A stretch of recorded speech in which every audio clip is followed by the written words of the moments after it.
Yes, lads, today we're back with another video, and today we're going to be looking over my best Premier League 11. So let's get into it. There might be a few surprising ones, but I do think I've got a good case for a few of them to be in the team, especially the bench. It gets a bit wild, but just listen to my reasoning before you give me hate comments. So in goal, in my opinion, the best ever Premier League keeper is Edwin van der Sar, obviously part of that famous Man United era. Made 313 appearances, 132 clean sheets, was a very solid keeper. He got 1 assist in his time in a Man United shirt, played for several years, had 132 clean sheets, which is a very high amount. But yeah, it's a pretty obvious pick, to be honest. And backing him up in goal, on the bench for me, it's going to be Schmeichel. Again, pretty straightforward choice. I'm not brought up stats for him because I don't need to. But just a very solid keeper partnership, really, them two. Pretty famous keepers, pretty expected picks. So yeah, onto the outfield 10. Now coming in at the right back position, we have a player that plays for Man United for most of his career. Played 400 appearances in his Premier League career. Kept 148 clean sheets. Scored 5 goals. It's Gary Neville. Obviously, again, a pretty simple pick. He's solid. He was always solid. Part of that era for Man United where they won everything. Again, pretty straightforward pick. And to back him up, I have Glenn Johnson, pretty solid player. He's played 358 times with the Premier League. I think Glenn Johnson's a very underrated player, scoring 15 goals. And 117 clean sheets in his time playing right back, obviously for a range of teams, most notably Liverpool. But yeah, they're my 2 right backs.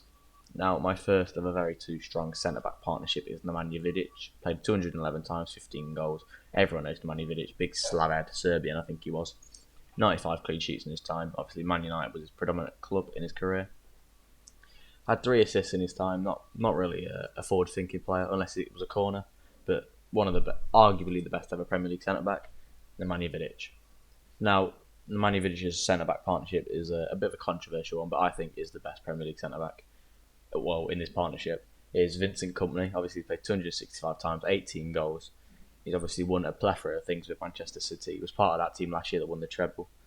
I think you can call it the quadruple because of the fucking shitty FA Cup. No, what's it called? Community Shield piece of shit? That doesn't count. It's not a competition.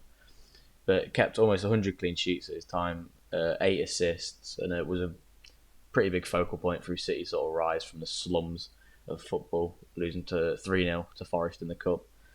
But yeah, a very big player for City over there, sort of comeuppance as a team, as sort of a major team. So Vincent Kompany is a massive part of that. That's why he's centre back in this team. Now, backing up the third string centre back, the first backup is John Terry. Almost played 500 appearances, scoring 41, 214 assists in his time. John Terry is obviously a big sort of focal point in English football. Everyone knows who John Terry is. Obviously goes around shagging your wife. But sort of a massive player in English football. Sort of everyone knows who he is. Everyone knows why he's in this team. A very, very good centre-back. Now, the fourth string centre-back is a Premier League winner. He's played 156 times, 8 goals, and that's obviously former Forest legend Wes Morgan. I think he's a quality player. Obviously, he's a bit past his prime now, but he's still knocking about. 2 assists in his time in the Premier League, 40 clean sheets. Brilliant player on his day, and obviously he's got a cheeky little Premier League medal to take home to his wife and kids. Little fun fact, my auntie was in the same class as him at school. I'm not biased, I promise. Now, at left back's a player that I have 2 pictures of on my wall, but I promise I'm not biased. He made over 200 appearances, scoring 20 goals. He was part of a very shaky, let's say, team. He's won Player of the Month. He was in the Premier League in his little stint. It's Stuart Pearce, obviously Nottingham Forest player. I don't give a shit if you call me biased because he was fucking class. Played for England. You don't play for England if you for no fucking reason. He was class on his day. But made 7 assists. He was doing very well in a very shit team. Sort of, we got relegated. He was in the part of the team that got us relegated. Not got us relegated, but got relegated. But overall, a class left back. Now, backing up Stuart Pearce is obviously a player. Didn't really get to that 100 game mark, but he got 2 goals, 9 assists during his time. He's another Premier League winner, similar to the likes of Wes Morgan, Vincent Kompany. It's Christian Fuchs, obviously a class player on his day. Sort of, he's unplayable on his day, really. And yeah, very solid player. Beautiful to watch in that 15-16 season. Now playing central midfield, the first of 3 central midfielders. playing 230 times, 3-time Premier League winner, scoring 62 goals and 32 assists, is Yaya Toure. Now, obviously, he played sort of predominantly during my era of watching English football. He's unplayable. He was ridiculous. He had that season where he scored, 20 goals, got like 15 assists or some shit from CDM. He was unplayable. He could shoot from the halfway line, it's still fine top bins. But yeah, ridiculous player on his day. One of the best to ever play on English soil. Now, backing up Yaya Toure is effectively a B-Tech Yaya Toure. Similar player, just not as good really. Scoring 307 goals. 307 appearances, scoring 31 goals, is Patrick Vieira. Obviously not as good as Yaya Toure. On Yaya Toure's day, he's not got a patch on him, but still a very good centre mid. Obviously part of that Arsenal team. He's won Player of the Season. He's won 3 Premier Leagues, and pretty good player. Just not good enough to be ahead of Yaya Toure, in my opinion. Now, coming in at the second starting centre mid is Steven Gerrard. 504 appearances, 120 goals. Everyone expected this pick. 92 assists, 6 Player of the Month in his time. Everyone expected it. I don't really need to go into it. Slipped on his arse is what he's remembered for, but obviously, other than that, it was pretty good. On his day, did the job. So, backing up Gerrard is going to be another Forest player. I don't give a fuck. Roy Keane. Obviously, he went to Man United when he was not too old, not too young. Obviously, probably the most violent man you could ever meet in your life. But obviously, an incredible centre mid, Irish lad. He's got an icon card on FIFA, so if you disagree with me, suck your mother. But yeah, again, just a solid backup. Any team could use a Roy Keane back in his day before all this sort of shitty tackling rules came in where you can't even put a tackle in. It's like netball. But yeah, sort of my ideal centre mid, really. Big shithouse player, crunch you in half if you wanted to. My type of centre mid. And the third starting centre mid is an 11-time Premier League winner, 499 appearances, 107 goals, 55 assists, is Paul Scholes. Bit of a ginger beast, you know what I mean? Sort of he's almost as good as Jack Colback, but not quite.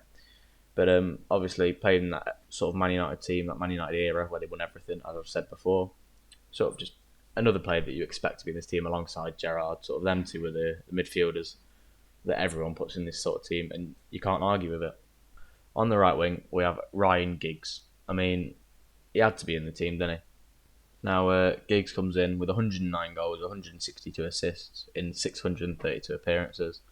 There's not much more that can be said about him. Sort of a 13-time Premier League champion, won Player of the Month a few times.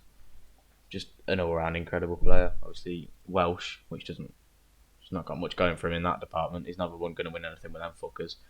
But in terms of domestic-wise, one of the best there ever will be. Now, a player that I loved watching, not necessarily in the Premier League, but I did love watching him in the Premier League. He wasn't as good as he was elsewhere, but scoring 8 goals with 7 assists and only 60 appearances is Georgios Samaras. Obviously, incredible player, unplayable, but when he was at Celtic, he's a player that I loved watching. Obviously, Celtic are a team that I hold quite fondly. But I think he's class. He's very underrated, criminally underrated, especially at his time in Celtic. But class player really at the end of the day. Now, coming in at the second winger position is a player that was part of the Invincibles. Got 175 goals in his 258 Premier League appearances with 74 assists. It's obviously Thierry Henry, also known as Terry Henry, if you're proper EDL. He's won 2 Premier Leagues, 4 Golden Boots. He's obviously went on to play for Barcelona and things like that. Came back to Arsenal, did the whole lot really. You can't really fault a player like this. When he had his long sleeves and gloves on, you knew you were in for a bit of a romp in at the back. But realistically, one of the best ever Premier League strikers, wingers, whichever way you want to play him, he'd have played out his skin. But yeah, a very solid winger/striker. Now, the star man, the striker of his team, is a player that still plays to this day, but with his 164 goals in only 239 appearances, which is an average of 0.69 goals a game, is Sergio Aguero. Obviously, Man City player, signed from Atletico. He's had 43 assists in his time in the Premier League. He's obviously won a plethora of awards. He's 4-time Premier League champion. He's won Golden Boot, Player of the Month, He wasn't never been Player of the Year, but he should have been in one a couple of years. But Aguero is an incredible striker that you can't deny has revolutionised City's sort of comeuppance, similar to Yaya Toure, similar things that I said about him. He's just been, if you think of Man City, you think of Aguero and his goal-scoring prowess, so that's why he's striker for me. And now, The backup striker is going to be the first ever player to score a goal on Sky Sports TV. It's going to be Teddy Sheringham scoring a goal for Nottingham Forest against Liverpool in a 1-0 win. He's a very underrated striker when he played. Obviously, he played for Manchester United and Nottingham Forest. Sort of played a very poachery style. It sort of fit today's style of football, sort of with a lack of a better comparison, sort of a more of a Firmino style, because he could play sort of deeper in the midfield, sort of cam, sort of winger, play sort of anywhere in the northern end of the pitch. But yeah, a very criminally underrated, similar to a few players on this list, Glenn Johnson being one of them. But yeah, Teddy Sheringham is a class striker that doesn't get enough recognition, in my opinion. But as usual, I'd like to thank everyone that's been recently new to the channel, whether you subscribed or just viewed a video. Obviously, the Premier League predictions video is still rising in views, which is retardedly mental, because that's on like 13,000 views and still counting.